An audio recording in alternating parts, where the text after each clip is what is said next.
ચાલો આજે ભગવદ્ ગીતાની એક ક્ષણ પર પાછા જઈએ જેણે બધું બદલી નાખ્યું. આ કોઈ સામાન્ય ક્ષણ નથી. આ એ સમય હતો જ્યારે ભયંકર યુદ્ધ શરૂ થવાની તૈયારીમાં હતો અને ઇતિહાસનો સૌથી મોટો દાર્શનિક સંવાદ જન્મ લેવાનો હતો. આ બધી વાતનો પાયો છે આ એક સંસ્કૃત શ્લોક. સાદી ભાષામાં કહીએ તો કૌરવોને યુદ્ધ માટે ગોઠવાયેલા જોઈને વાનરધ્વજવાળા અર્જુને પોતાનું ધનુષ ઉઠાવ્યું. આ શબ્દો એ માત્ર શસ્ત્રોના ટકરાવની શરૂઆત નથી, પણ એક જબરદસ્ત આંતરિક સંઘર્ષની શરૂઆત પણ છે. તો ચાલો આપણે કલ્પના કરીએ એ દૃશ્યની, કુરુક્ષેત્રની વિશાળ યુદ્ધભૂમિ, જ્યાં લાખો સૈનિકોની બે મહાન સેનાઓ સામસામે ઊભી છે, એક વિનાશક યુદ્ધ માટે એકદમ તૈયાર. તમે એ તંગ વાતાવરણને અનુભવી શકો છો, જાણે કે સમય પોતે શ્વાસ રોકીને ઊભો છે. એક બાજુ છે ધૃતરાષ્ટ્રના પુત્રો એટલે કે કૌરવો, અને બીજી બાજુ છે તેમના જ પિતરાઈ ભાઈઓ પાંડવો.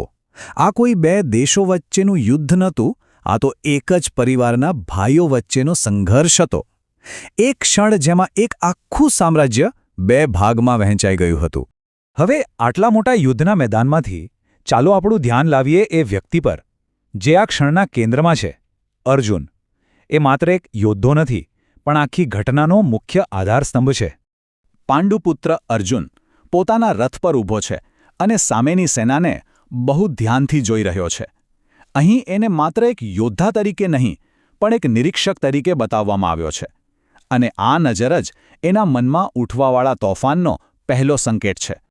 શ્લોકમાં અર્જુન માટે એક ખાસ શબ્દ વપરાયો છે, કપિધ્વજ. એનો અર્થ થાય છે જેના ધ્વજ પર વાનર એટલે કે કપી હોય. આ ધ્વજ માત્ર એક નિશાની નથી, એના પર સાક્ષાત હનુમાનજી બિરાજમાન છે, જે અર્જુનના રથ પર શક્તિ અને ભક્તિનું પ્રતીક બનીને લહેરાઈ રહ્યા છે. તો આ વાનરધ્વજ શું દર્શાવે છે? એ હનુમાનજીના 3 મુખ્ય ગુણોનું પ્રતીક છે: અપાર શક્તિ, અતૂટ ભક્તિ અને એવી હિંમત જે ક્યારેય ડગે નહીં.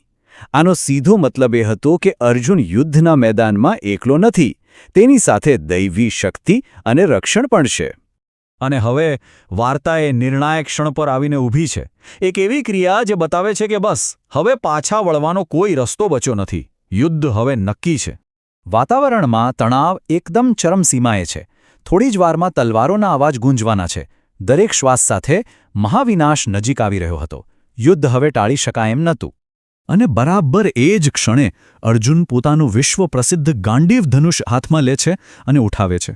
સમજો કે આ માત્ર ધનુષ ઉઠાવવાની ક્રિયા નહોતી, આ શાંતિના છેલ્લા શબ્દો હતા અને યુદ્ધની પહેલી ગર્જના હતી. પણ અહીંયા જ કહાનીમાં એક બહુ મોટો વળાંક આવે છે. આ ઘટના જે દેખાય છે એના કરતાં ઘણી ઊંડી છે. આ માત્ર એક ભૌતિક સંઘર્ષ નથી, એના મૂળમાં એક બહુ મોટી દાર્શનિક લડાઈ છુપાયેલી છે. અહીં 2 સ્તર પર લડાઈ ચાલી રહી હતી. એક જે દેખાઈ રહી હતી, રાજ્ય માટેનું ભૌતિક યુદ્ધ, પણ એની પાછળ એક બીજી લડાઈ હતી, ધર્મ અને અધર્મ વચ્ચેની. સાચું શું અને ખોટું શું એની લડાઈ. અને આ જ વસ્તુ મહાભારતને માત્ર એક યુદ્ધ કથા નહીં, પણ એક મહાકાવ્ય બનાવે છે. અર્જુને જે ધનુષ ઉઠાવ્યું એ એક ક્રિયાએ હજારો પ્રશ્નોનો મહાસાગર ઊભો કરી દીધો. અને એ જ પ્રશ્નોના જવાબમાંથી ભગવદ્ ગીતાના અમર જ્ઞાનનો ઉદય થયો. એટલે કે આ ક્ષણ એ દિવ્ય સંવાદ માટેનું કારણ બની. ધનુષ તો ઉઠી ગયું છે, પણ યુદ્ધ શરૂ થાય એની ઠીક પહેલાં અર્જુનના મનમાં એક એવી દ્વિધા જાગે છે જે શ્રીકૃષ્ણના જ્ઞાનને પૃથ્વી પર આવવા માટે મજબૂર કરી દે છે. જેવો એ લડવા માટે તૈયાર થાય છે, એની નજર સામેની સેના પર જાય છે. અને ત્યાં એને દુશ્મનો નહીં, પણ પોતાના જ લોકો દેખાય છે. એના દાદા, એના ગુરુઓ, એના ભાઈઓ અને મિત્રો બધા જ શસ્ત્રો સાથે એની સામે ઊભા છે. આ દ્રશ્ય જોઈને અર્જુનના મનમાં એક બહુ મોટો સવાલ ઊભો થાય છે. એક યોદ્ધાનો ધર્મ લડવાનો હોય છે, એ સાચું, પણ શું એ ધર્મ પોતાના જ પરિવારની હત્યા કરવાની પરવાનગી આપે છે? આ એક સવાલ સામે દુનિયાનો સૌથી મોટો ધનુર્ધર ભાંગી પડે છે. અને બસ અહીંથી જ અર્જુનના હૃદયમાં જાગેલી આ કરુણા અને આ ઊંડી શંકાથી જ ભગવદ્ ગીતાનો સાચો સંવાદ શરૂ થાય છે. એની શંકા એની નબળાઈ નહોતી, પણ પરમ જ્ઞાન મેળવવા માટેનું પહેલું પગથિયું હતી. એણે સવાલ પૂછ્યા અને ભગવાને જવાબ આપ્યા. આજના વિશ્લેષણના અંતે એક સવાલ આપણી સાથે રહી જાય છે. કેવી રીતે કોઈ વ્યક્તિની સૌથી ઊંડી શંકા એને દિવ્ય જ્ઞાન સુધી લઈ જઈ શકે છે?